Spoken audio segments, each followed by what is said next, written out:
Hola, minasan! Welcome back for another round of One Piece. The Alabasta arc continues. The team finally made Luffy and the gang. Well, not really so much Luffy, but the Princess Vivi and the gang, the rest of the Straw Hat Pirates, made it across a 30-mile river with the help of the Kung Fu Jugons. And now Karu showed up with a whole entire duck corps to help the team get to the battlefield in the middle of the desert before the rebels and the palace guards clash swords. While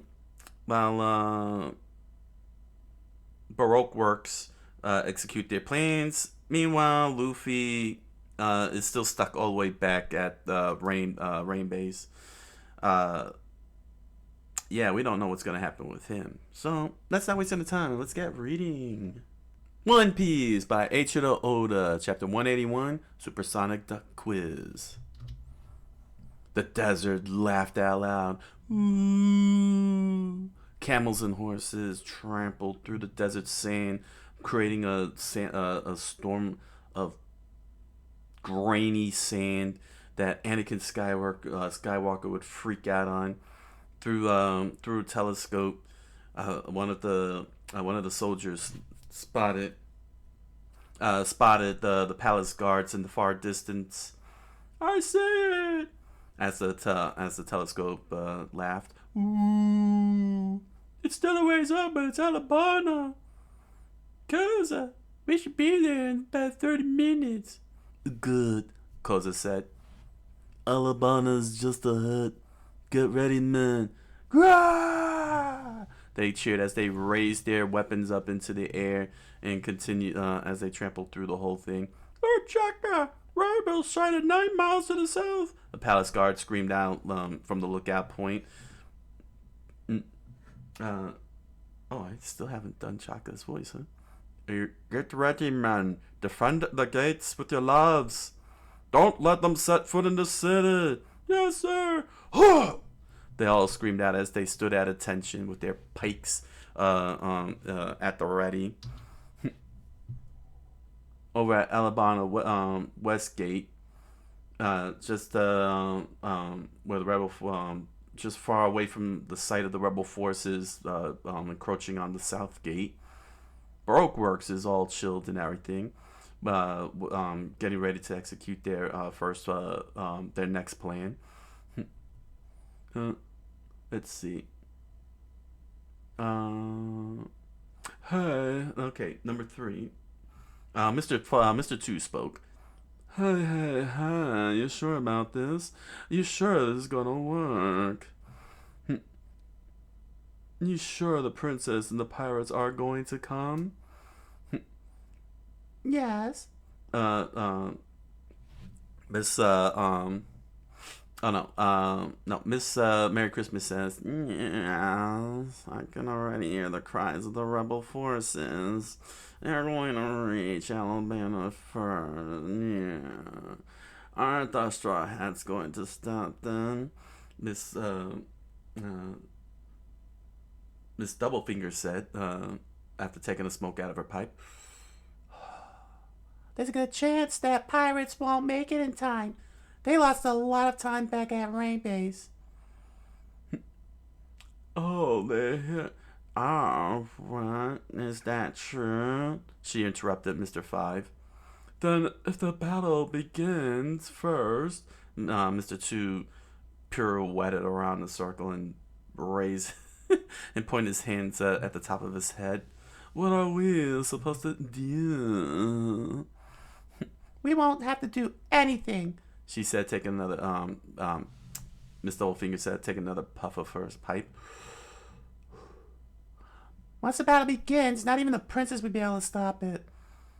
All we have to do, Mr. 1 said, is eliminate our target with integrity. And Mr. 2 got in his face.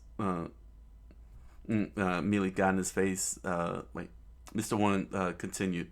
Is that so hard for you to get, Mr. 2? And Mr. 2 got in his face, ready to do a crane kick to his nuts. You obviously want a taste of my crazy karate. Stop it, you two, Miss Doublefinger said, swinging her hip far to the side, nearly breaking her spine,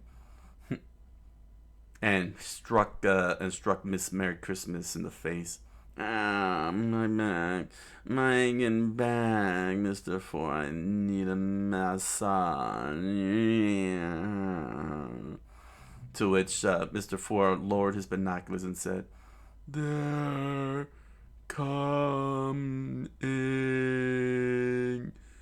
this way." What? Miss Merry Christmas screamed out. "When you say so, you slow-minded clown." She immediately hurried over and grabbed the binoculars and looked out in the horizon. The ducks. Yes, there were a whole bunch of ducks lined up in a row, sprinting across the desert at high speed. "Ducks? What are you talking about, Miss Merry Christmas?" "There's more of them now. 6 of them. Scratching Straw Hat off the list. Shouldn't there only be 4 left?" She imagined the pictures of the entire of what she perceived to be the entire crew, with Luffy taken out. "Didn't you hear what the boss said? There's a guy named Mr. Prince with them and his partner. 4 and 2 make 6. I see. That math makes sense. Who cares?" Mr. One said. "How many of them are there? Our target is the princess." "Look!" Mr. Two screamed out as he surveyed the entire horizon.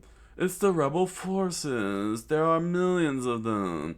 If the princess thinks she could put a stop to them, she's a loony. But that loony is coming from this one. How iffy." Mr. One. And Mr. One became agitated, with a vein bulging in anger at Mr. Two. "You said we all had to do was eliminate Vivi," Miss Merry Christmas said. "Alright. Then which one is she?" "Egad!" Mr. Two noticed as the duck squad continued trampling in their direction, with the riders completely cloaked and veiled in identical colors, making it with their heads down, making it so difficult to recognize which is which. "They're all wearing identical cams." "And they're riding supersonic ducks, the fastest creatures in Alabaster." "Matt Damon." And with their faces completely failed, no one knew which one was the princess. "Curse them! We can't tell which one is Vivi. It's so iffy." And Miss Merry Christmas pointed out at their enemies and screamed out, "At them, Mr. Four." Yeah. And Mr. Four pulled out from his rear end a big gigantic bazooka twice his size and fired out a big baseball. And it rolled out into the desert and just sat there going tick tock, tick tock. 30-second video. And that's when Zolo screamed out, "Don't go near it!" and exploded. The ducks managed to dodge in time, with Kato screaming, "Quack!" And Mr. Two became irritated. "They dodged it! Those birds are fast!" Two broke off toward the south. They're splitting up. Yes, Miss Merry Christmas tracked them. They're heading for the south gate. That's where the rebels are, so one of them must be Vivi. She and Mr. Four hightailed it and started running after the duo. "Leave those two to us. Let's go, Mr. Four." Yeah. "Matt Damon." And Usopp immediately pulled out his slingshot and stretched back his bullet. "Killer Firestar!" And he launched it right at Mr. One, who just stood there unimpressed in his JoJo pose. He put his hand up and it exploded. The flames licking up into the air. The remaining team and their duck squad immediately flew right past him and circled around, flanking Miss Miss Doublefinger as she took a long puff of her smoke. Mr. One, two more broke off from that side. One of them could be Vivi. Blast him, he said as he stared at his singeing fingers. It hurts. Well, they're headed for the west gate, she said as she swayed her hip hard to the side. Let's get him. Karu, running at high speed, aimed straight for Mr. Two. Huh? He jumped in the air and spun. He jumped in the air, but got struck in time. But was struck by the stampeding ducks, and blood poured out of his nose. We'll head for the west gate, southwest gate. Correct. 3 of Alabama's 5 gates are accessible from the west. Miss Doublefinger realized. Their plan is to split up and head for those gates, but it doesn't make any difference. We'll eliminate them inside the city. You won't get away, no, Mr. Two said. Meanwhile, charging right up the stairs, a pair of ducks heading for them. Hey, somebody's coming. Is it the enemy? The guard said. No, wait. That's the Supersonic Duck Squadron. Let them in. Whack. Meanwhile, in the town, within the town proper, wow,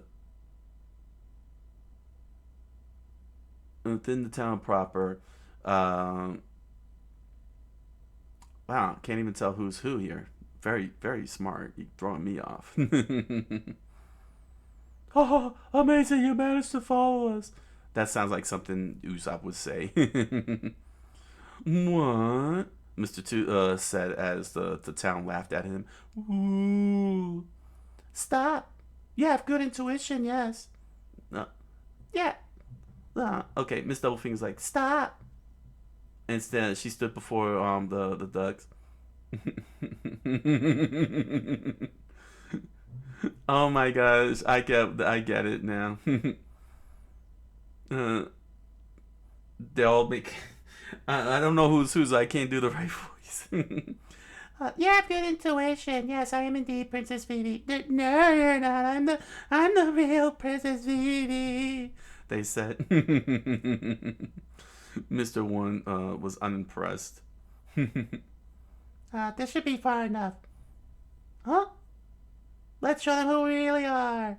As the ducks all stopped and they started removing all of their cloaks, Princess Vivi, the real one, stood alone in the middle of the entire desert as she watched her capital, her home, her palace about to become a battle zone. And she pressed her she clasped her hands together and pressed her forehead on her knuckle with her eyes closed. Thank you, everyone. I've got to hurry. The rebel forces are near. And she and Karu looked right out at the battlefield that will be formed. Let's go, Karu. Ka-whack. And they ran out. And each and every straw hat pirate immediately revealed themselves and screamed out, "Too bad! Too bad! Too bad! Wrong! Wrong!" Great. Said the camel. Oh gosh, instead of Doom, it says camel.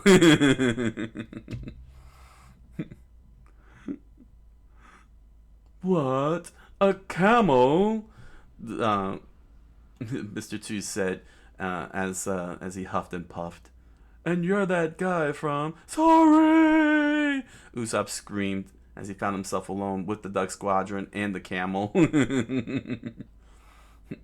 Meanwhile, Zolo, already standing confronting his opponents with swords at the ready. The Ducks raised their hand up and...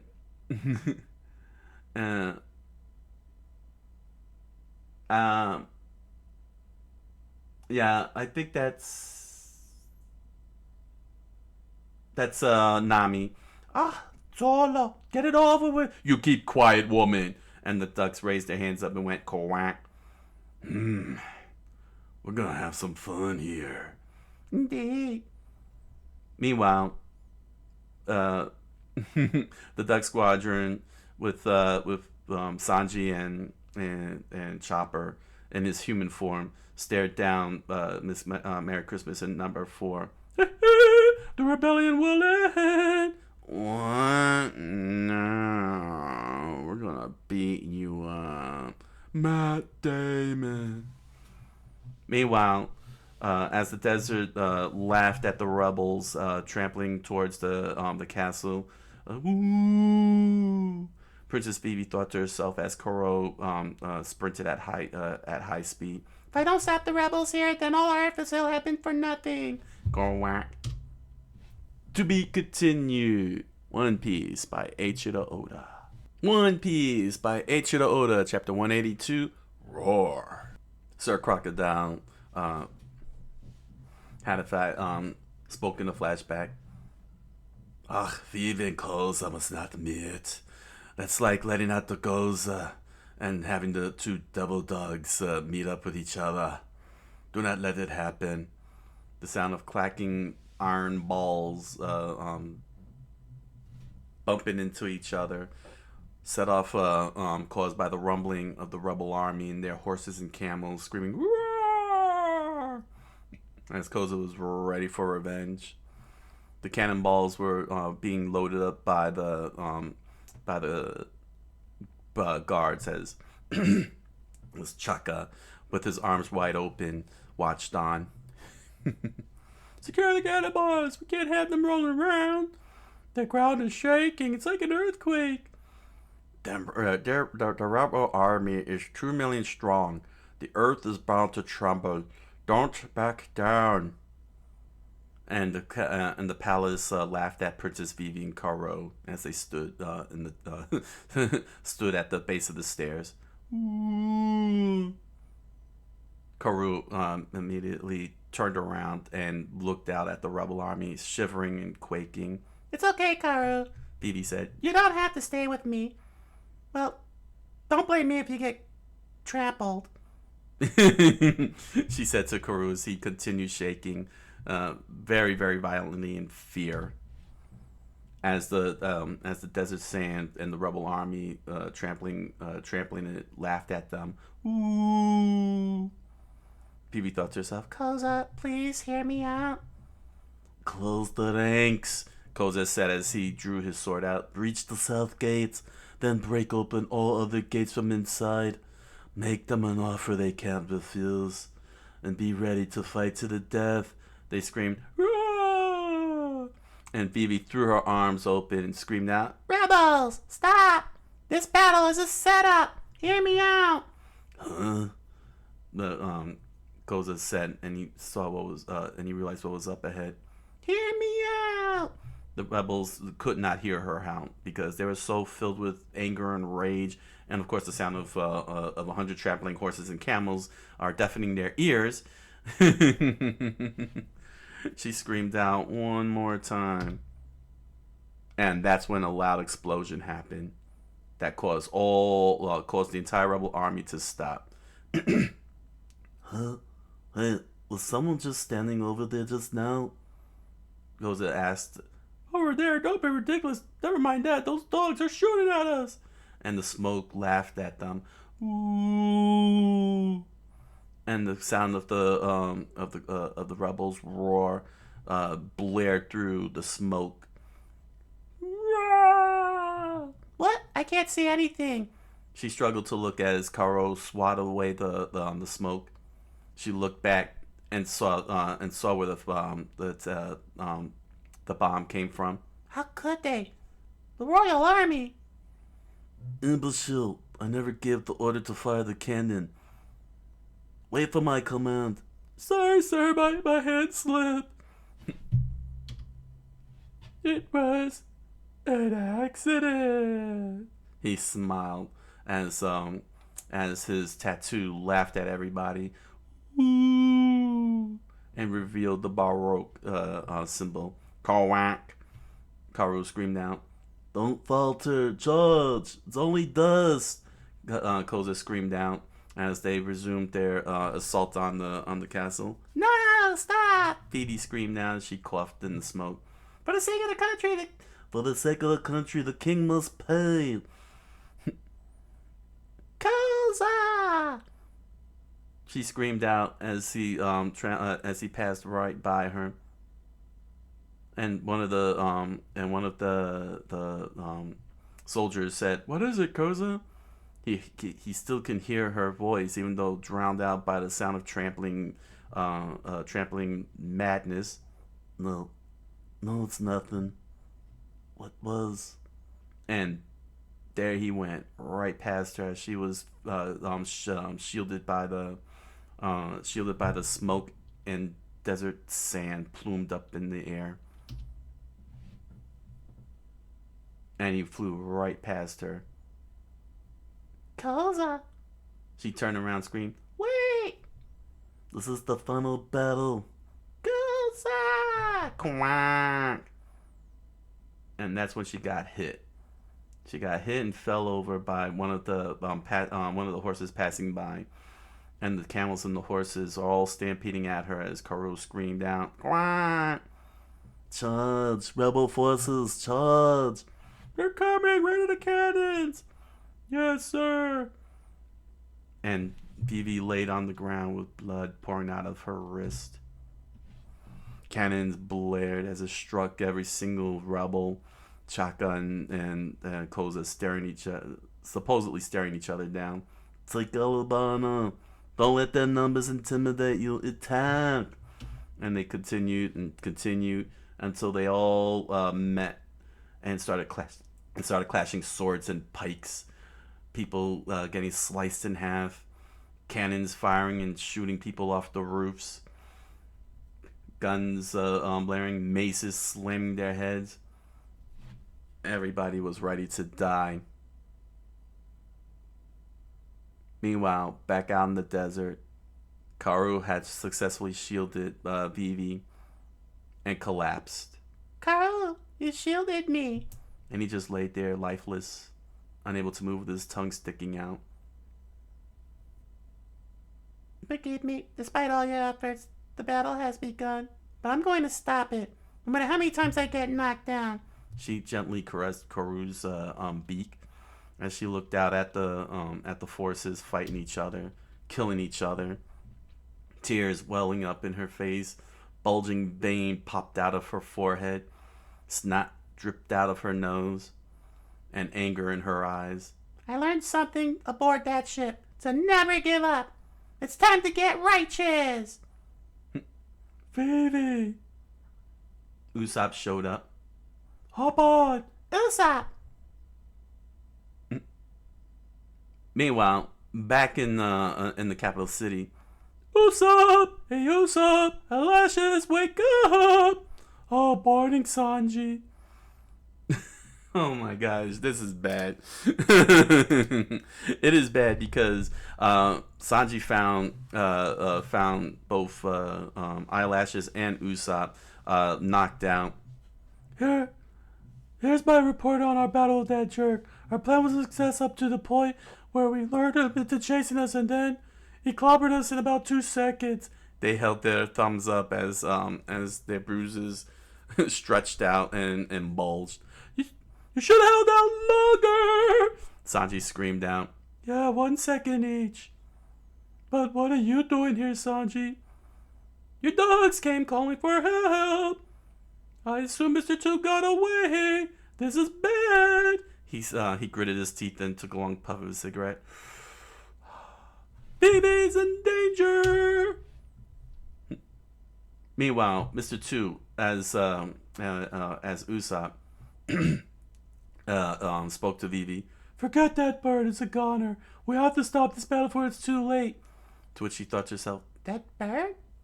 And she looked at Karu struggling to live and remembered what Usopp said. Let's go, Karu. Quack. Mr. Two stared down at Vivi and said, What's the matter? Hop on quick. Usopp? How do you know I know you're really Usopp?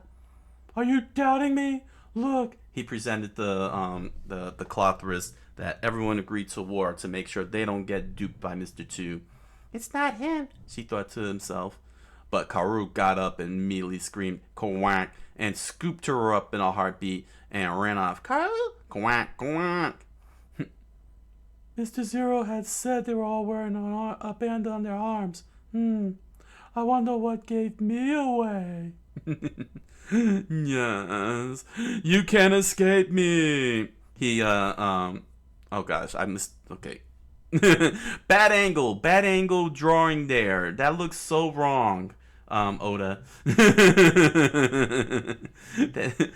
that leg can easily be mistaken for something very phallic. You can't escape me. He pirouetted and spun around. Swan dash. To be continued. One Piece by Eiichiro Oda. One Piece by Eiichiro Oda, chapter 183, Squadron Leader Kato. In a flashback, as Vivi was escaping with Kato on Koto's back, she remembered what Solo said. Now listen up. That swan guy can impersonate any people perfectly. The merry-go swam, he said as the merry-go sailed across the sea. He could show up at any time and pose as any one of us to kill Vivi. So if anybody's acting suspicious, he showed he presented a mark of an X. Have them remove their bandage and show the symbol underneath. If they don't do it, then they're an imposter. He said. Oh, a double bluff! Sanji replied, taking a puff of his smoke. Very clever! Too clever for the likes of you! Maybe you're the Swan Man! I'll kill you! He screamed out, ready to unleash his sword. That's Solo dude, alright. Yeah, definitely Solo. I ought to clobber you both. And Vivi, remembering what Solo had said, snapped out of her flashback and found herself holding the reins of Kato. Kato! Quack, quack, the duck said as blood poured down its eyes. Don't overexalt yourself, Karo. You're in no shape to run. Blood poured down his legs as he continued running at high speed with Mr. Five prancing about right behind them. I told you, you can't escape me. Quack! Koro showed determination to run faster and faster despite its injured leg. I said, wait, I'm going to eat you! Not that way, Karu. He'll overtake us on those steps. Quack.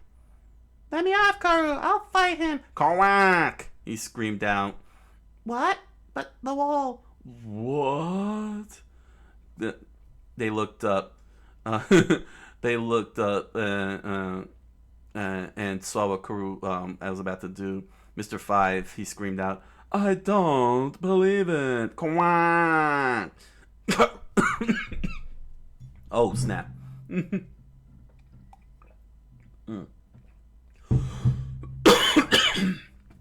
Wow, that was a hard quack there.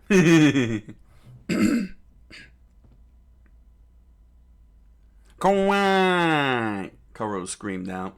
That Doug is scaling the sheer cliffs of Alabama! Huh? Suddenly, gravity and physics got the best of him as he was no longer able to run up along the side of the wall. And BB realized they were about to fall to their deaths. What? Ha ha ha, the fool. Now, come down and get a taste of my... Oh, come my way, karate. And suddenly Karu, being the bird that he is supposed to be, flapped his wings at a high speed and made his way to the cliff and clutched it with the tips of his feathers. What the? I forgot he's a bird. Quack, Karu taunted. Karu, that was incredible. You flew. Not even Mr. Two can follow us up here. You pertinent wretch of a duck. He started scaling up the wall at high speed. Hand Phoebe over. What? Quack. Nothing is impossible for this swan. I am a bird, after all. Oh, come my way, karate. Releve of blood, sweats, and tears. Yes. And suddenly, Karu was able to pull Vivi up and found themselves in the middle of a skirmish. As swords clashed, soldiers dropped, rebels' heads slid off. Blood splurted into her face as she stood there horrified at what she was witnessing. A rebel soldier collapsed right next to her with a thud as she stood frozen in shock. She gritted her teeth and lowered her head, struggling to keep the tears in check. Karu, can you make it through this, Mom? Quack, she thought to herself. How will I ever find Koza in this chaos? Rebel forces haven't reached the heart of the city yet. We have to find Chaka. Head for the palace. There you are! Mr. Tues jumped up out into the air with his legs pirouetted and arms stretched out. Swoosh! Just as Karu made his move and ran, quack! And suddenly a gunshot fired. And Karu's mouth splurted out blood and he fell over. But stopped just before he collapsed. Karu, you've been shot. Quack! Ha ha! And the chase resumed through the entire battlefield. It's useless, he said as Karu dodged every single sword, every single bullet, keeping Vivi from getting struck. They managed to get to the other side where it was all cleared, and he slowed down and collapsed. And he felt his body vibrated from absolute pain. Karu! Didn't I tell you it was useless? See? Meanwhile, Mr. Tues coming right at her from the distance, but Karu swatted her away. Quack, quack! With his wings.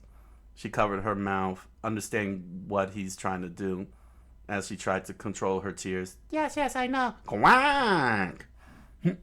Ha ha ha! You stupid dog, Mr. Tues said as he got closer and closer. Don't interfere, I'll do you in two. Quack! He screamed out. And suddenly, two members of the Duck Squadron from out of nowhere delivered a flying headbutt and a karate chop to the head. Ooh! Karu completely collapsed and no longer moved. As Vivi watched Mr. Tues spin tumble like a rag doll into the wall. And the Duck Squadron, two of the Duck Squadron looked back at her. It's you. Quack. The rebel horde can still be stopped, right, Vivi? Well done, Squadron Leader Karu. You're a real man, Sanji said as Karu opened his eyes slowly and went, quack. Sanji! Vivi smiled. You two are dismissed. Quack. They saluted Sanji as he began to crack his knuckles and took a long puff of the smoke. I'll deal with the swan. Quack.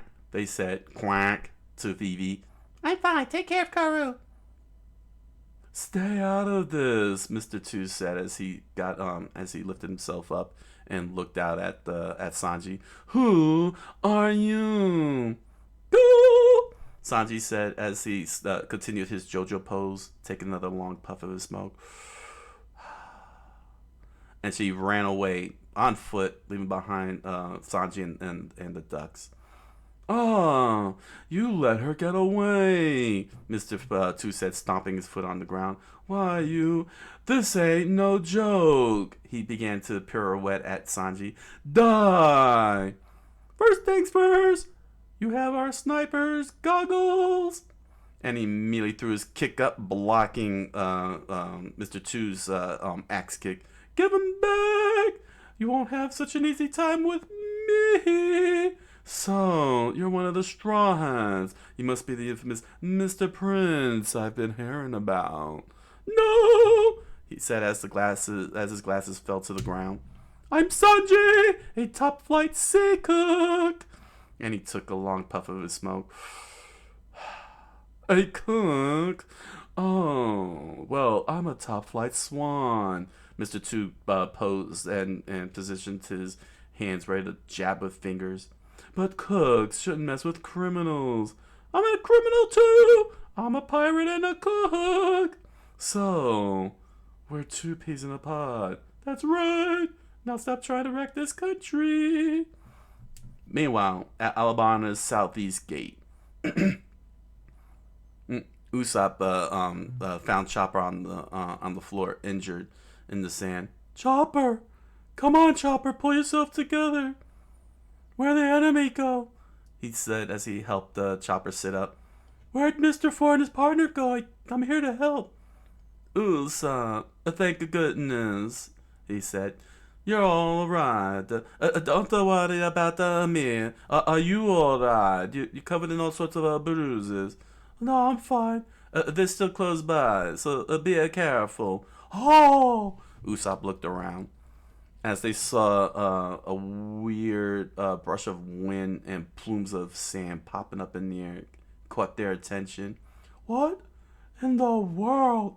There's no one there. They're underground. Miss Merry Christmas is a human mole, thanks to the diggity fruit. The other one, Mr. Four, he sounds like I'm at the dam, and he's a cleanup hit. And he has a dog that works for him as well. Huh? I don't get what you're talking about. A dog! He immediately dropped to the ground, and Usopp followed as the TikTok ball rolled in, ready for its 30-second video. Whoa! And there he caught Mr. Four with half of his body sticking out of the stand, and the baseball still delivering its TikTok video to Usopp. It stopped right before him and said, like and subscribe, and exploded right in his face to the sound of kaboom. To be continued. One Piece by Eiichiro Oda. One Piece by Eiichiro Oda, Chapter 184, Motown Block 4. Last time on One Piece, at Alabama's South Gate, everyone infiltrated, and the rebels are fighting the castle forces, and Baroque works are interfering.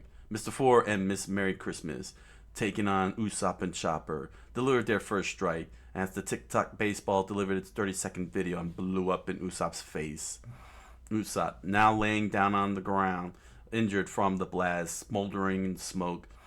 Chopper slowly got up in his human form and started to morph. Usopp, are you alright? And Usopp slowly got up to his knees.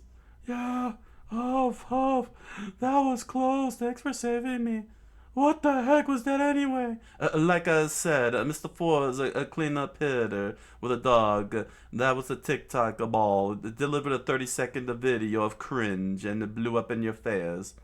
And like I said, I don't understand what that means. What is a TikTok? I don't know either, but I'm fully aware that it is full of cringe. Ah, it's a him. And there it was. The dog standing out as the smoke laughed at Usopp and Chopper. Ooh. Huh? Snot poured down the dog's nose and it just stared without a care in the world. It's a dog. Whoa! Ah! What happened to it? What is that? Lasso. Mr. Four's favorite gun has a slight cold. Wah. Apparently, the dog is half bazooka, half canine. Wow. Okay.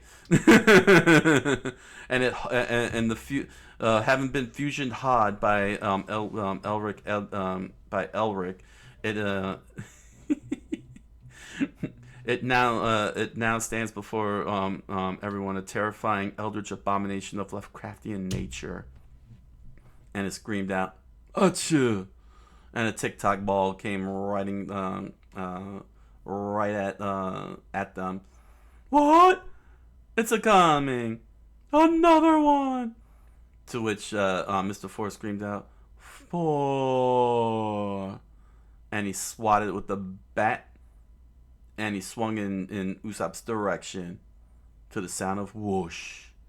Get as far away as you can, Usopp, before you end up being a TikTok character.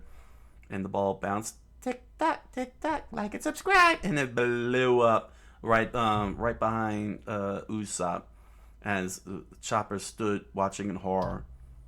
He hurried over to Usopp and knelt down. "They're time bombs. They explode even if they don't hit you. Cough. Cough." Smoke billowed out of Usopp's mouth. They seem to, they set them to go off when they reach us, huh? But since they won't explode until the timer goes off, I thought about catching them and throwing them back, but they're not easy to catch. They're as heavy as a cannon's balls. Mr. Four must be incredibly strong to be able to hit them around so easily. Four, he said. Mr. Four said as he stood by a wall. He released the bat and let it lean onto the broken wall, and it created a crack across the side. Matt Damon, Four, and the wall completely collapsed from the bat, and Usopp's eyes bulged out in horror. Huh? How many tons does that bat he's swinging around weigh? Is he even human? Matt Damon. Hey. Mr. Merry Christmas screamed out from behind the rubble. Mr. Four, you sluggish oaf. Oaf, yeah. What, Betty? What are you fooling around for? Yeah. Dude, hurry up and kill them. Kill them. Kill them. Yeah. You fool. You fool. Miss Merry Christmas swat him upside the head with a large stick, and he finished his sentence. Matt Damon. Ah, the mole woman! She's a mole! He screamed. Usopp screamed out. I haven't transformed yet, you fool! You fool! And Usopp fainted. Chopper, you'll have to take it from here. Just burn my body to see. Oh, but you said you just said you were here to help. He screamed at in his face, in Usopp's face. But what the heck is that dog thing? How are we supposed to fight a creature like that? I'm only human. I'm a human too, you fool. You're a monster too? Oh yeah, well, you have a big. Look at that longer nose. What are you, the Pinocchio? Let me see your wooden strings. To which then Miss Merry Christmas addressed the situation. His name is Lasso. He ate the nut fruit. Dachshund time. Yeah. He's a gun. A gun? A gun? It's the latest technology. Yeah. On the Grand Line, even inanimate objects can eat devil fruit. Yes.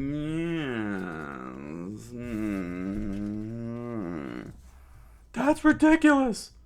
They don't have mouths. They don't even have stomachs and anuses. How can they eat fruit? If it was originally a gun, why is it moving? Devil fruits don't have minds of their own. Shut up. Yeah. Miss Merry Christmas said, you're as good as dead. Why should I waste my breath explaining anything to you? I am a villain who's smart, yes. It moves and that's that, fool. Right, Mr. Four? Matt Damon, you're on our turf now, yes. You're never getting out of here alive. She smiled as Mr. Four patted Lasso. Wow. And it gleefully wagged its screw-looking butthole. Miss Merry Christmas continued. Enjoy your stay at Moletown Block 4. Yeah. She slowly transformed right before Usopp's eyes, and he screamed out, "She's turned into a mole woman! This isn't the Incredibles!" Yes. Behold my form. She stretched out her claws, and her beak stretched out, and her hair poofed up even further. And Usopp just stared at it briefly and said, "A penguin? I keep telling you, I'm a mole. Yes, you fool." And she dug underground. "Oh, she went underground," Usopp said, as multiple holes littered throughout the area. "Okay." And he ran off. "Now's my chance." "Usopp, wait, what are you doing?" And Lasso popped up, saw Usopp running for his life, and went bow. And a tic-tac ball flew right out. "Look out!" Chopper screamed out as Usopp turned around, and it passed right past, and it flew right past him. "It missed! A curveball? Huh?" He turned around and saw Mr. Four swat the ball right back at him. "Whoa!" He immediately dodged. "Above you, Usopp," Chopper said as Usopp opened his eyes and lifted his head up. "It's a fly ball." Tick-tock, tick-tock. Subscribe and like. "What's this? Not even a cleanup hitter? That's 1,000, eh? Ha ha ha ha!" And he starts running. "I can dodge these with my eyes closed."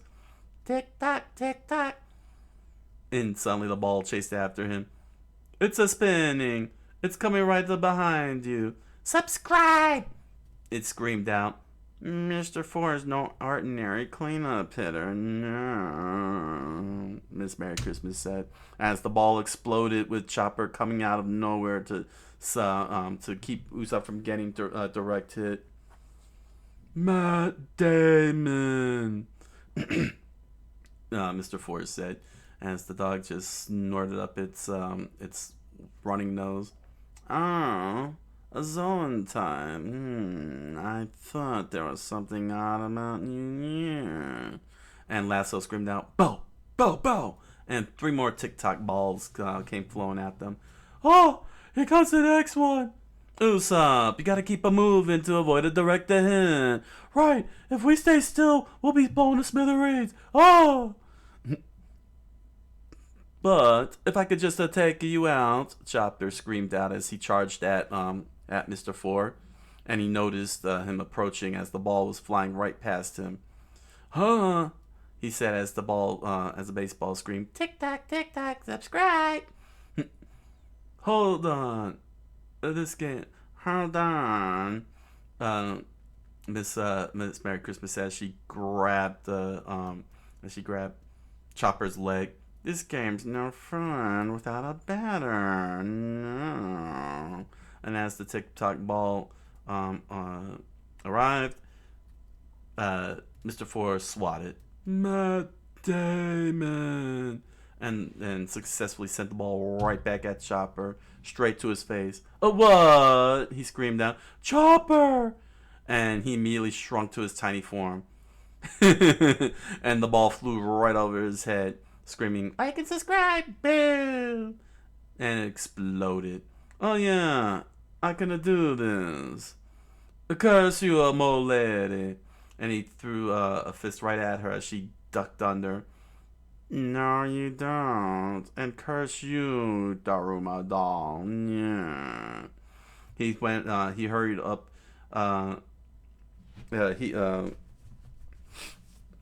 Oh. Never mind. Chopper swung at Mr. Four as he said, "Matt Damon," and disappeared into the hole. "Darn it!" Chopper gritted his teeth in frustration. "The way they're dodging. The rumble ball will run out of time before it can be of any use. And keeping demanding my subscription and my like. They could forget about it." I am not the cringe. Hmm? They popped up out of the hole and started looking around. Where'd they go? Matt Damon. Where's the long-nosed one? They continued to search around, ignoring Chopper. Chopper started looking in different directions. Usopp. You guys aren't the only ones. He flew high up in the air with a big, gigantic mallet twice his size, aimed right at Mr. Four. Who can use these underground tunnels, you know? He popped out from the hole, and Miss Merry Christmas looked up in shock. You passed. You were in our tunnels. That's invasion of privacy. Yeah. Usopp! Chopper screamed out as Mr. Ford turned around and found himself caught off guard. Matt! And suddenly, it was silenced by the slam of the hammer. Pound! Usopp screamed out as Chopper smiled with glee. Ah! And Mr. Ford slowly collapsed onto the ground. Mr. Four, a 5-ton hammer? Where'd that scrawny kid get that kind of strength? I've sunk countless numbers of warships. People call me the Destroyer King. He he faked the JoJo pose and twirled his 5-ton hammer. Who the heck are you? 5 tons? Chopper was shocked as the desert laughed at Miss Merry Christmas. Ooh, I am. And Chopper screamed out, That's awesome! Captain Usopp! He said with his goggles covering his eyes, and he licked his lips, taking the ultimate in JoJo posing with the hammer resting on his shoulder. To be continued. One Piece by Eiichiro Oda. One Piece by Eiichiro Oda, chapter 185. Oh, is that so? Victory is celebrated by Chopper. Awesome, Usopp. That was awesome. As he stood before Miss Merry Christmas while Mr. Four remained in stunned shock from the blow he took from a 5-ton hammer that Usopp wielded. Thank you very much, he said. I'll be signing autographs later. Mr. Four, Miss Merry Christmas said, and Usopp took a quick look with the corner of his eyes. He's not moving. Did it actually work? No, wait. Here's my chance. Okay, Bull. Now it's your turn to get whacked by my 5-ton hammer. Usopp! Chopper screamed out as Miss Merry Christmas was shocked at what was about to happen. And Usopp immediately screamed, Pow! And slammed the 5-ton hammer on her. But she popped up from another hole and said, I'm over here. Yes.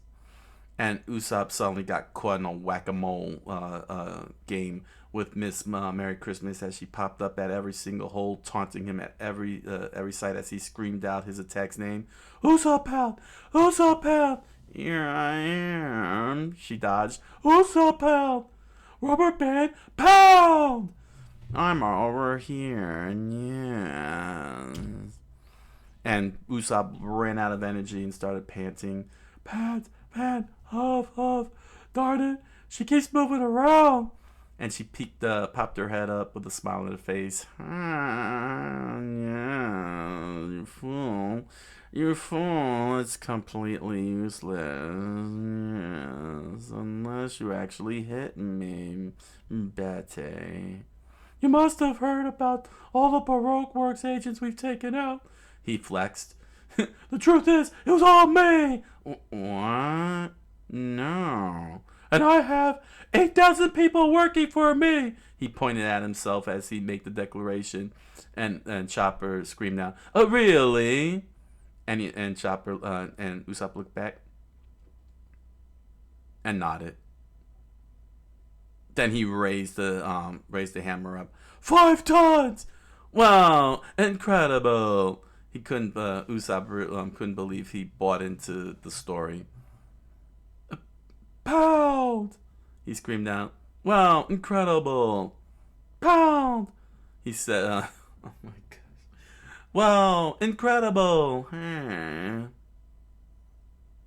That hurt. Mr. Forrest said as he rubbed the paint on his head. Are you kidding me? But how? He got hit with a 5-ton hammer. He's a monster. I know. He got hit with a 5-ton hammer. Chopper said in shock. Mr. Ford doesn't have a bump on his head at all. Something's not right here. How could he survive a blow like that without injury? Yikes! Yikes! And suddenly, lasso went achoo, and a tic-tac ball flew right at the hammer and blew it up. Oh! He freaked out. Matt Damon. Ah! Chopper opened his eyes with mouth agape.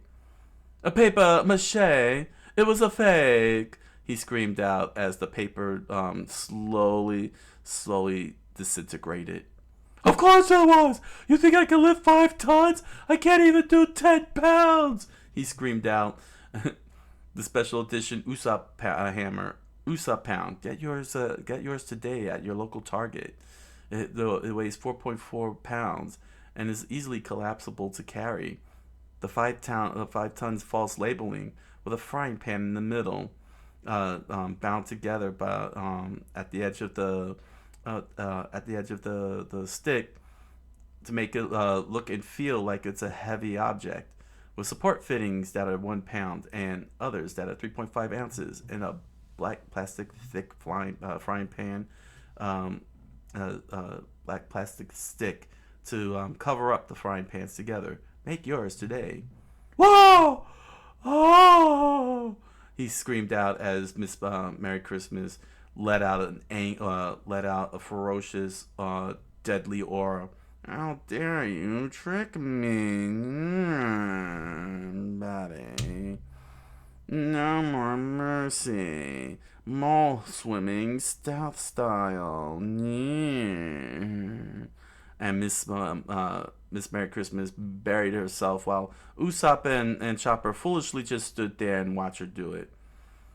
She went into the tunnels again. Watch out. What's she doing now?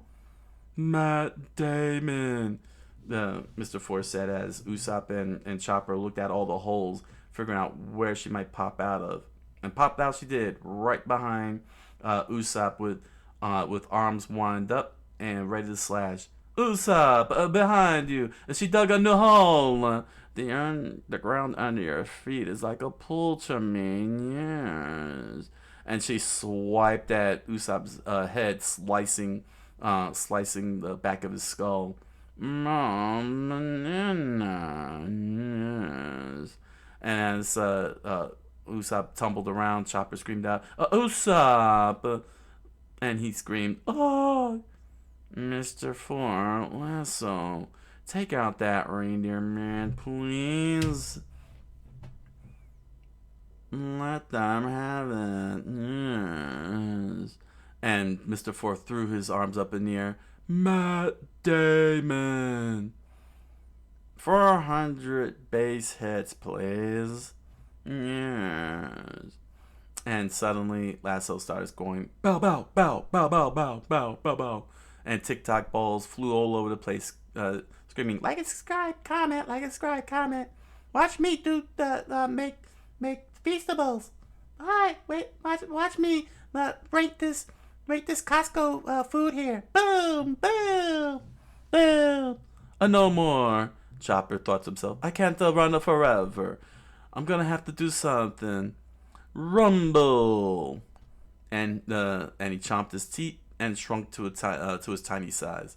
It's all enough, and I have to take a chance.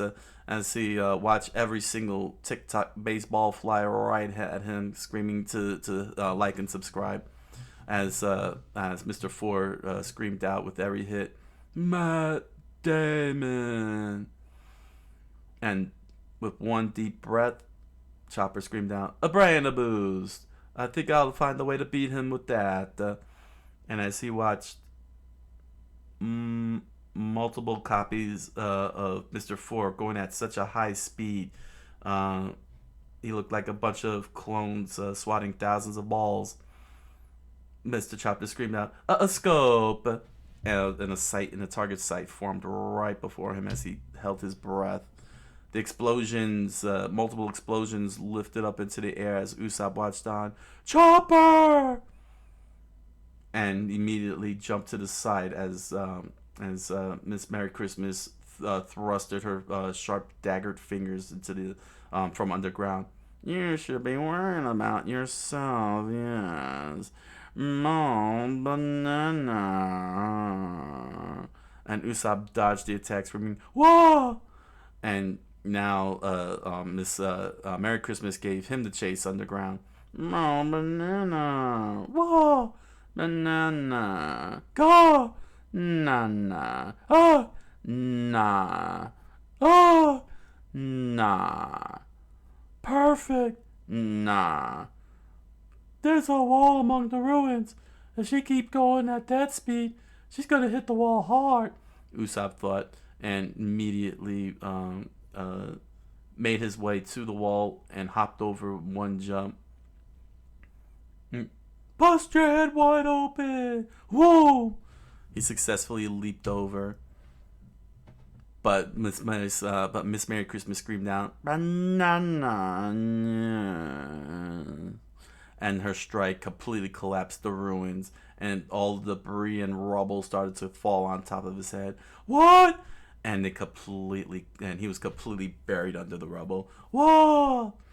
To which Chopper looked and said, Usopp! And he gets hit by a TikTok ball. Like and subscribe. Boom!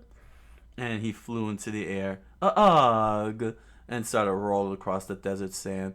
Meanwhile, in the rubble, Usopp slowly climbed down, coughing and huffing. Oh, puffed! Oh my gosh! Huh? He heard a weird clack. Huh? And he started, and he raised his fists up, flinching side to side. 4?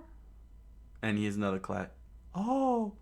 Ha ha ha! The old lady penguin got buried in the rubble! And she popped up out of nowhere and clutched his feet.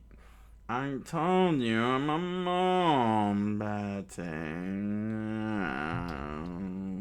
Oh! He screamed out. Let me go! Stop! He threw his arms up and struggled to break free as Miss Merry Christmas dragged him all over the desert sand. No town highway, she screamed. Look out! Wall ahead! Wall! Stop! No! No impact. And she slammed him through the wall, leaving the shape of his body behind. Oh! Chopper, meanwhile, was continuing his targeting. I got it. Your weakness. And Miss Merry Christmas slammed Usopp through one more wall, leaving an imprint of his body behind in the shape of a hole.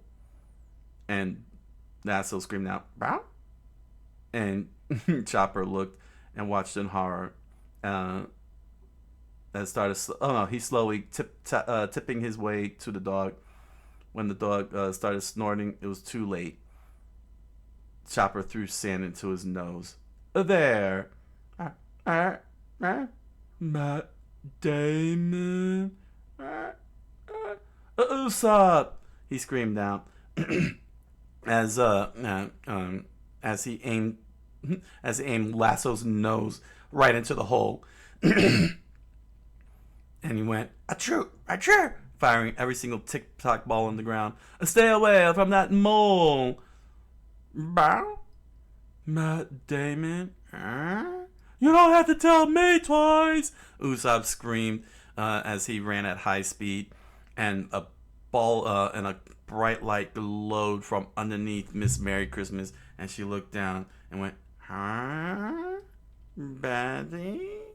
And the whole entire tunnel complex exploded and sent sand bulging up like a mountain and launching dust into the air. The weakness of a mold town is that all the tunnels are connected.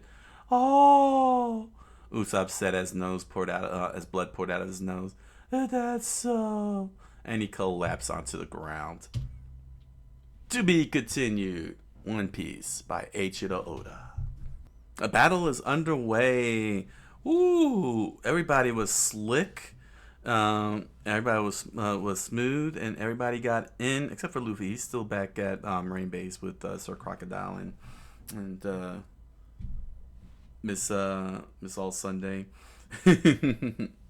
But basically, this was actually a pretty good sequence. It paced along nicely. It didn't well, Usopp's battle. Well, it lasted a good three chapters. Only lasted a good 2-3 chapters, so it's not bad. But as I feared, it looks like the Alabasta arc is going to drag on, because now they're going to take on every single. We're going to have all these one-on-one fights. We got Mr. 2 versus Sanji. We just we have Usopp and Chopper versus Miss 4 and Miss Merry Christmas and Mr. 4. Then there's still Mr. 1 and Miss Doublefinger taking on Nami and Zolo. Oh man, so this is gonna take a long time. I could already see it, but yeah, the Rebel forces made it. The Rebel forces made it to their destination as Baroque Works was getting ready for their next step of the plan, only to find a whole bunch of Duck Squadron rumbling through the desert in their direction, all covered in white cloaks. Pretty cool strategy that they came up with. It actually paid off because the team couldn't tell who was who. They couldn't, since they're only looking for one target, and that's Vivi, to get rid of her. Because that's all they have to do. If they get rid of her, they win, basically. They legitimately will win if they kill her off. But unfortunately, the Straw Hat Pirates, the Straw Hats, really did a good job making it hard for them to figure out. Even I couldn't tell, honestly.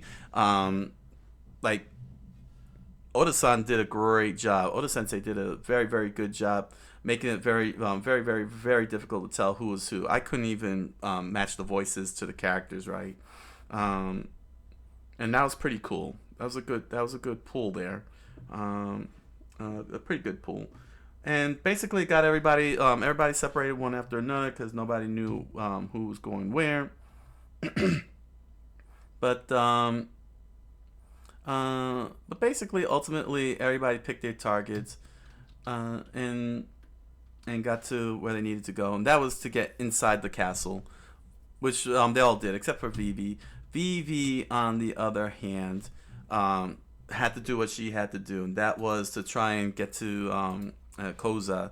As you can see, she's all alone, perfectly, nobody to mess with her, with Karu, and she just had to get to Koza. She's hoping that it'll work, and I really like this. This was actually pretty cool. I really like this. I got a thumbnail that. That's pretty awesome. You know what I'm saying? Seeing the Straw Hat Pirates just, pulling off a flex. Poor Eyelash. He's like, what am I doing here? I'm not a pirate. I hope they make him a character. Put him on the crew. It'll be funny watching Luffy try to eat the camel. He'd be like, I'm starving, dude. So yeah, we don't have any Luffy this go around, but everybody got their pair ups, their matchups and everything. But interestingly enough, they were able to do a switch up later on in the set. But the big focus was Vivi, because now she's standing all by herself. in the middle of the desert with Koro, hoping to stop all of them, and to display just how much how much of an army this is that was mustered up. Those are cannonballs, and they're very heavy, and they're shivering. They're shivering because being that there's a desert sand, is causing a massive earthquake. Um, and Chaka, of course, was being very patient. Didn't want to make a move, but unfortunately, Baroque infiltrated and caused the explosion. Let's see here. Yeah, it was over here, and we found out that there was an infiltrator. You know, TV didn't get hurt. Some of the it did startle and rattle the rebel army. You know, convincing that they did the first shot. You know what I mean? And Koza could have sworn somebody was standing there, but his subordinates were like, "Nah, they're shooting at us. You're seeing things," kind of thing. But the sad thing is that you see the traitor right there with the mark of Baroque, and there's Vivi on the lower left being passed by, screaming as loud as she could. But they're roaring, the trampling. Her voice just couldn't get through. She was just completely muffled out, by Koza. So full of rage, so full of hatred. He's completely blind to everything, and she was shocked, basically. And so the battle begins, which is actually a pretty nice little shot here that I like. I like this shot here. You know what I'm saying? This whole wide angle. You see everyone going up the stairs. You see the explosions, people getting hit, and so on. The cannons firing. It's pretty crazy. But yeah, if they successfully seize Alabama, they'll foolishly hand the keys over to Sir Crocodile. But yeah, as the swords continue clashing, that's when Usopp shows up, and we finally get to we find out that it's not really Usopp. The idiot got and Alash just got taken out in 2 seconds and tried to play it off. But yeah, we were. I have a little issue with this, quite honestly, because earlier in the arc when they first met Mr. Two, Zolo and the gang agreed to put on the wristbands, these armbands, just like this. So it's like, so it kind of plays off a little shocking that Mr. Five was able to duplicate that and everything. So it's like, oh, he was able to pull that off. But I'm not sure what it is. I don't know. This is a sharp critique on the whole thing, because honestly, what you don't want is it's one of them butt pulls or ass pulls as they call it, because that's what this is. So I'm not sure why go in that direction. I mean, I get it, but honestly, that X should have been established when they were doing the whole wrapping up thing. That was never established until now, and that's why I'm having a little problem with. You know what I'm saying? Because people call that ass pulls or Deus Ex Machinas or whatever it is, but the thing is, is that this should have been established from the start, because then we would have known. Because then we could have seen it actually played out. Because as you can see, we didn't get to see her say, ask to show the symbol. He wouldn't know what the symbol is. You get what I'm saying? So we don't get to actually see it play out and succeed. We just jump cut to Karu pulling her, running, helping her escape and everything. We don't get to see her play that out and reveal have him reveal the X. You get what I'm saying? So it feels like this was a waste of panels to do. You know what I mean? This was just a waste of panels. It didn't need all that extra stuff. You know what I mean? It was not necessary to do all that. It just it was fine how it was originally intended. You know what I mean? It was fine how it was originally intended, and still could have accomplished the same exact thing. It basically, and not only that, but then it basically means that all those panels with them putting on the wrap was a waste of time too. That was a waste of panels that could have been used for something else. You know what I'm saying? It feels like panels were wasted on this little sequence here, and really makes the previous panels look like a waste of time and a waste of reading. If you're just gonna do the whole X mark thing and then you're just gonna jump cut to a new chase instead of showing the results of this plan of Zolo's plan. You know, it's not every day Zolo shows a little level of smarts. You know, a little level of intelligent strategy.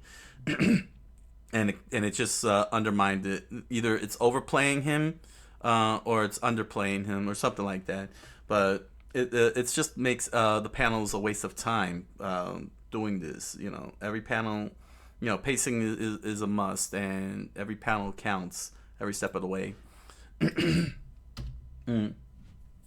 But yeah, we get a nice little moment where Kaoru flies, which is cute. He's like flapping his wings. But yeah, Mr. Two could do the same exact thing, and we get to see the whole entire fight through Vivi's eyes, and it was just so sad. You know, she's like ready to break down and everything. Just, you know, she's really showing a lot of great strength. Unfortunately, Kaoru got hit with a bullet from the skirmish and used all his strength. And ultimately, with the Duck Squadron, Sanji managed to make a hero moment and made it in time. Made it in time. While poor old Kaoru just sits there going all flat. He looks all flat. Look at his face, all flat there. Really good job showing that flat face. Of course, he's gonna survive. It's shonen. Shonen stories, the king of fake deaths. No bigger a fake death than. Nah, I'm not gonna reveal that in Demon Slayer. Then spoiler alert. Oh man. But yeah, Sanji and Mr. Two will be clashing, and that's when we jump over for the next couple of chapters. Usopp and Chopper. Usopp meets up with Chopper, and they're dealing with Mr. Four and Miss Merry Christmas, and his baseballs, which is pretty interesting. This was actually a pretty cool fight. Again, you know, Usopp showing bravery. You know what I'm saying?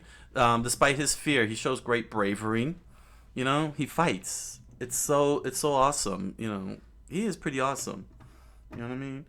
And I'm hoping, I hope that in season 2 live action, they put a little more emphasis on Usopp. You know, but we end up meeting this weird thing, and we find out that it wasn't a dog that ate a gun fruit, but a gun that ate a wolf fruit. I think the world build is overplaying itself. I think Oda-san is overplaying the world build here. You know, it made sense. It made sense for Chopper to eat a devil fruit and getting devil fruit powers because it's a living being. You know, it's a living being. But to have an inanimate object become affected by the devil fruit, the rules. I'm afraid the rules need to be fully explained. I hope that this is a one-off thing, because this is actually a world-breaking rule here. You know, it's a world-breaking rule. No amount of meta narrative on Usopp's part can genuinely fix this. I hope that this was dropped completely. Let me see if I can find the explanation here. There we go. Here's where the explanation happens at. You know, it's like he's a gun. It's the Mut fruit, and they're like a gun. It's the latest technology on the Grand Line. Even inanimate objects can eat devil fruits. How does it in it? Like I said, he could give the meta narrative all he wants. You're adding a whole rule dynamic here that really doesn't make sense after 183 pages of establishing. This is, like I said, this is overplaying the world build here. This is overplaying the devil fruit rules. It's fine that Chopper, being a living being that eats a devil fruit, would gain devil fruit powers. It makes perfect sense for that. You know what I mean? Because it's a living being. But when you're saying that an inanimate object can eat a devil fruit, like, how does it eat a devil fruit? How does an inanimate object eat a devil fruit? Like, how do you pull that off? How's it technological? It's just brushed off. Why should I waste my breath explaining anything to you? Yes, you should actually explain this notion that an inanimate object can eat, literally, a devil fruit. And if it's the latest technology on the Grand Line, we need to delve a little bit more into that. If and I'm hoping that this gets elaborated later down the line, because then this is really a dumb rule, and this is a dumb design, and it should be dropped as soon as possible. Like, you gotta rationalize this. It's gotta be rationalized. You can't just start treating the devil fruit as hand waving magic, because then you could just slap a devil fruit on a tree and it becomes a creature, or slap it on a building and it becomes a creature. I know there's a lot of weirdness and fusions going on and everything. You know what I'm saying?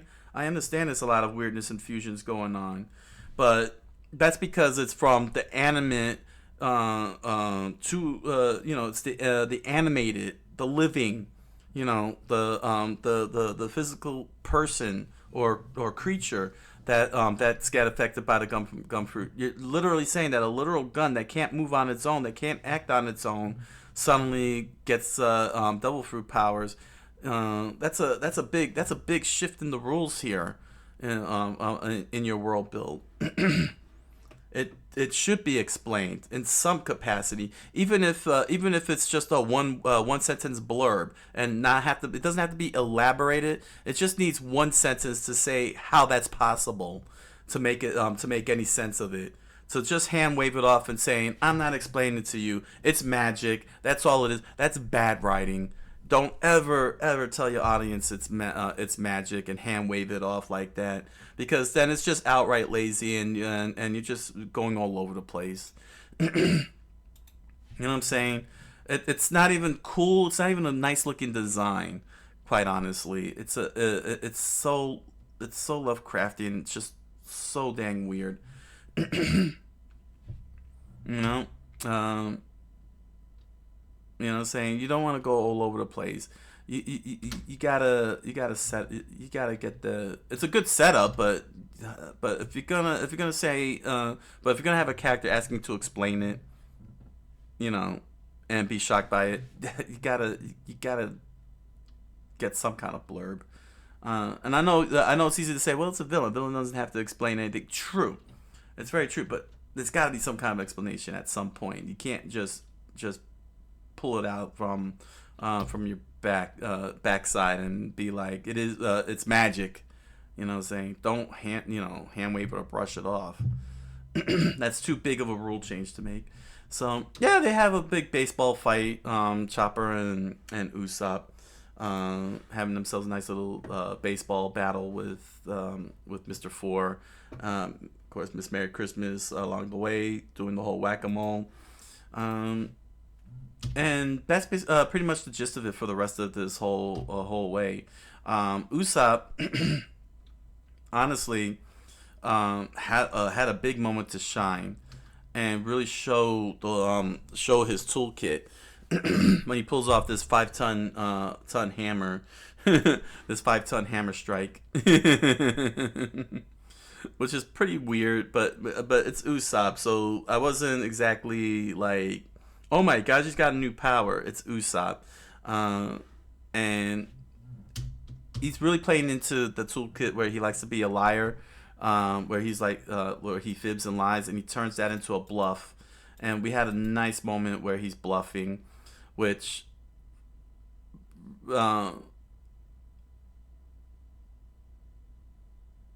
I could see why he's shocked. Actually, I I could see why, because again, here they explain the 5-ton rule, the rule on the 5-ton hammer, and it makes sense what he hit him with.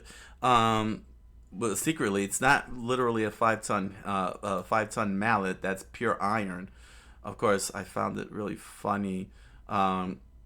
Chopper really believes him, like really believes him. Even Usopp is like, "Oh my god, he really believes it," and plays it up. But I think it was over here. Yeah. Now this is what I'm talking about. We could have had something like this, explaining how a gun can eat a gum fruit. This makes a lot of sense though. Even though it's not 5 tons, it is still a frying pan, and sometimes frying pans, especially cast iron skillets, heavy as they are. Let's see, it says 1.5 pounds is a cast iron skillet. This he hit him with a cast iron skillet. So even though 5 tons is not going to flatten him, the fact that it will hurt the head getting hit with a 1.5 pound cast iron skillet frying pan, and it's on 2 sides, so there's a lot of weight being put into it. That makes sense. It makes a great bluff, because he did bluff it. So I get where he was trying to go with it, because you're getting hit with a cast iron skillet. Combined 3 pounds from 2 frying pans, you get knocked down. Then the other player, the other villain's like, oh my god, that was 5 tons, and he's holding it up. That's crazy, and he knocked him out. But unfortunately, Mr. 4, excuse me, has a pretty hard head. He has a pretty hard head. So yeah, his bluff didn't work. We end up with one big major fight between the two, and Chopper was able to use his scope, figured out the weakness. Usopp led the chase. Unfortunately, he gets caught and slammed into walls, and ultimately, Chopper came up with the ultimate idea, and that is to get Lasso the dog to sneeze and fire into the hole. And we get this epic explosion shot. And again, very nicely. I really like how this was drawn. You know what I'm saying? You could see the dog. You could see Miss Merry Christmas. You could see Mr. 4 completely veiled inside the explosion, because all the tunnels are connected, and they win. They did it. Well, we don't know if they won yet. Actually, I shouldn't say that. We don't know if they won yet. These guys, the guy's got a hard head. Mr. 4 is tough to beat. But it looks like it's a setup for a win. I hope it's a win. I don't want to go another chapter. I felt like it went on long enough. We had 2.5 chapters of Usopp and Chopper fighting. Let's move on to the next one. Kill these guys off, and move on to the next one. So I got my fingers crossed. So yeah, the combat was nicely paced. We got to see the whole entire situation, overall situation. Vivi, the matchups switched up with Usopp taking on Miss Merry Christmas and Mr. 4, while Sanji went to deal with Mr. 2 for an ultimate kick battle. Interesting. And we still gotta wait on Nami and Zolo taking on Mr. 1 and Ms. Doublefinger, which is going to be a very interesting fight to see what those two can do, because Nami has a weapon and so does Zolo. Yeah, all right. And we're still waiting on Luffy making his return. Of course, he is miles upon miles away, which is true. Then again, where's Sir Crocodile? He's still probably going to fight Sir Crocodile. It's very interesting, honestly. That's actually very interesting because Luffy's not at the battlefield. Well, we'll see what happens on the next set of chapters in One Piece. So comment, like, subscribe, follow, you want to. And head on over to Amazon.com and BarnesandNoble.com and grab yourself a copy of the Impossible Man, a strange fantasy novel written by me. You'll find a link down in the book below. Please enjoy making lore videos and fan videos of the Impossible Man. And, and enjoy the book. And you'll find links to other merch down below. Find pins, stickers, t-shirts, music. Enjoy the products. Thank you for your patronage. And if you're interested, you can join me in my live multi-stream on Twitch and Kick every Monday through Thursday, 10 o'clock p.m. Eastern Standard Time. So, until the next set of chapters in One Piece, thank you all for joining me, and I wish you all a good night. Buenas noches, and oisumi nasai.